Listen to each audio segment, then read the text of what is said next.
They tell you that you're falling behind, that you can't keep up, that the world has moved on and left you in the dust of rotary phones and card catalogs. They say you're resistant to change, technologically illiterate, cognitively rigid. They've built an entire narrative around your obsolescence, wrapped it in patronizing patience, and sold it back to you as compassion. But here's what they don't tell you. The very qualities they mock are the qualities they've lost. The cognitive architecture they dismiss as outdated is, in fact, the superior operating system. And the brain you built in the silent spaces of the 1950s and 1960s possesses capabilities that the modern mind cannot replicate, no matter how many apps it downloads. You are not slow. You are deep. You are not stuck. You are stable. You are not confused by technology. You are discerning about what deserves your finite attention. The world has not left you behind. The world has sprinted past the fundamentals you mastered and is now drowning in the shallow end of its own creation. This is not nostalgia. This is neuroscience. This is not sentimentality. This is evolutionary psychology. The generation born between 1946 and 1964, raised in the analog world and forced to adapt to the digital one, possesses something that no subsequent generation can claim: dual consciousness. You are bilingual in a way that transcends language. You speak the deep tongue of sustained focus, spatial reasoning, and embodied knowledge, and you have learned the surface dialect of digital efficiency. You are the last bridge between two cognitive worlds, and that makes you not obsolete, but essential. The modern brain has been optimized for speed, at the expense of depth, for convenience at the expense of competence, for connection at the expense of concentration. It has been trained by algorithms designed to addict, fragment, and extract. It lives in a state of perpetual partial attention, skimming the surface of everything and mastering nothing. It mistakes information for knowledge, notifications for importance, and busyness for purpose. Your brain was built differently.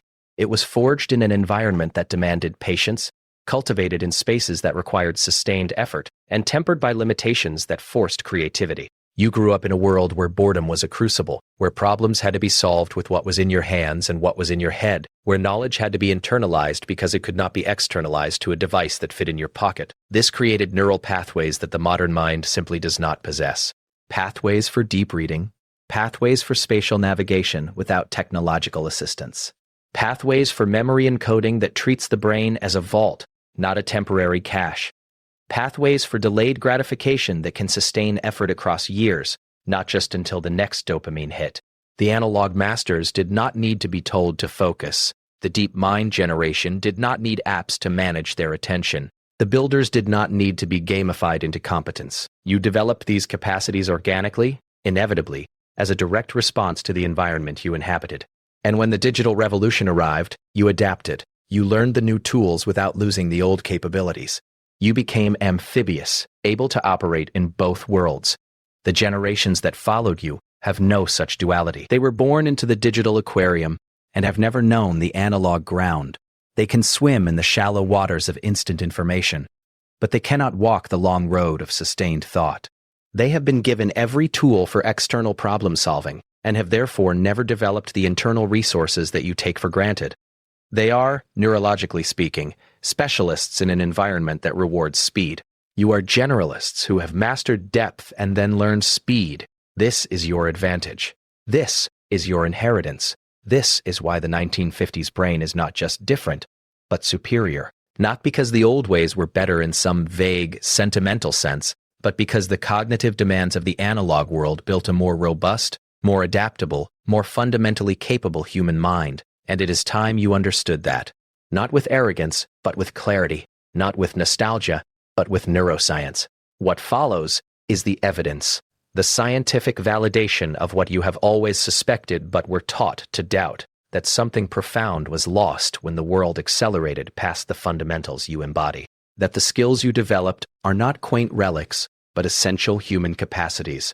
That you are not the last of a dying breed, but the standard against which cognitive decline should be measured. Chapter 1. The Neuroplasticity of Silence. Let's begin with the most fundamental difference, your capacity for sustained attention. The modern cognitive scientist calls it deep work. The neuroscientist calls it task-positive network dominance. You simply call it concentration. And you possess it in quantities that would be clinically remarkable in anyone born after 1980. Here's why. Your brain was shaped during the critical window of neuroplasticity, roughly from birth through your mid-20s, in an environment that offered something the modern world has systematically eliminated: extended periods of cognitive silence. Not literal silence, but the absence of engineered interruption. No push notifications, no autoplay, no algorithmically generated infinite scroll, no variable ratio reinforcement schedule disguised as a social media feed. You grew up in a world where boredom was not a problem to be solved, but a space to be inhabited, where a child could spend an entire Saturday afternoon with a single comic book, a cardboard box, or their own imagination, and this was not considered deprivation, but childhood. Where reading a novel meant entering a sustained attentional state for hours, with no external stimulus competing for your focus, no second screen, no compulsion to check what you were missing. This was not character-building folklore. This was neuroplasticity in action. Every time you sustained focus in the absence of external reward, you were strengthening the neural networks responsible for top-down attention control. The prefrontal cortex regions that inhibit distraction, the default mode network that activates during rest and consolidates learning, the hippocampus that encodes experience into long-term memory. These regions were being trained, day after day, year after year, during the most formative period of brain development, to operate in a mode that the modern brain barely recognizes: voluntary, sustained, undivided attention.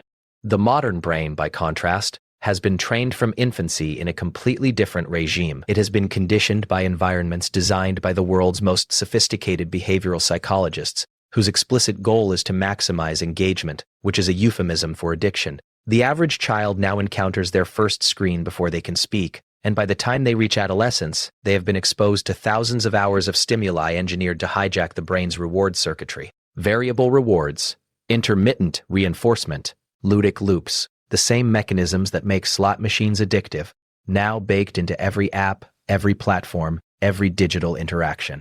The result is what researchers call continuous partial attention, a state in which the mind is always monitoring multiple streams of information, but never fully committing to any single one. It is the cognitive equivalent of treading water: constant effort, no forward movement. The modern attention span is not a myth. It has been measured. It has declined. The average adult can now sustain focus on a single task for approximately 40 seconds before the compulsion to check something else becomes overwhelming. 40 seconds. That's not a brain adapted for the modern world. That's a brain that has been hijacked by it. You do not have this problem. Or rather, you have it to a far lesser degree because your neural architecture was established before the hijacking infrastructure existed. When you read a book, you can still disappear into it for an hour, 2 hours, an entire afternoon. When you undertake a project, you can still enter what psychologists call flow state, that condition of total absorption, where time dissolves and the work becomes its own reward. When you sit with a problem, you can still think it through from beginning to end without frantically outsourcing each step to a search engine. This is not because you are smarter. It is because you are structurally different. Your brain's reward system was calibrated in an environment where rewards were delayed, effort was required, and gratification was earned. You learned to read at a time when reading was difficult and nothing was helping you. No hyperlinks to explain unfamiliar words, no audiobook running at 1.5x speed, no AI summary to spare you the effort of comprehension. You had to do the cognitive heavy lifting, and in doing so, you built cognitive muscle that the modern brain has outsourced to technology. Consider the simple act of reading a physical book. For you, this is still the default. For someone born after 1990, it is an act of resistance against every impulse their brain has been trained to follow. Their mind is constantly suggesting alternatives. Check your phone, open a new tab, see what's happening elsewhere. The book demands linearity.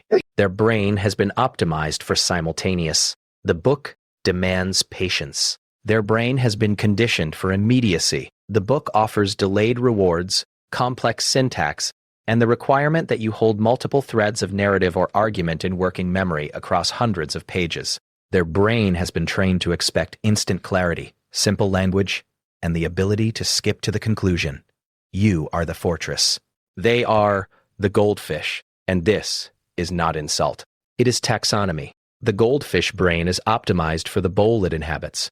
Rapid scanning, quick reactions, constant motion. The fortress brain is optimized for defense in depth, thick walls, long sight lines, the capacity to withstand siege. Neither is inherently superior in all contexts, but only one can build cathedrals, write constitutions, or think in decades rather than news cycles. The neurological term for what you possess is cognitive reserve. It is the brain's resilience, its ability to maintain function even as the hardware ages. And cognitive reserve is built through exactly the kinds of activities that defined your formative years: reading complex material, learning difficult skills, engaging in face-to-face conversation, navigating physical space, solving problems without external aids. Every time you had to figure something out the hard way, every time you read a book with vocabulary above your current level, every time you got lost and had to find your way home, you were making deposits into a cognitive account that you are still drawing on today. The modern brain is not making those deposits. It is outsourcing the work that builds reserve to devices that provide answers without requiring effort. And so it arrives at middle age without the fortress you built in childhood. It has speed, it has access, but it does not have depth. It cannot sustain. And when the distractions are finally removed, when the technology fails or the crisis demands undivided attention, it discovers that it never learned how to be alone with a single thought for more than 40 seconds. You learned that skill before you learned to drive. And you have never lost it. That is not nostalgia. That is neurology. That is the neuroplasticity of silence. And it is the first reason why the 1950s brain is superior.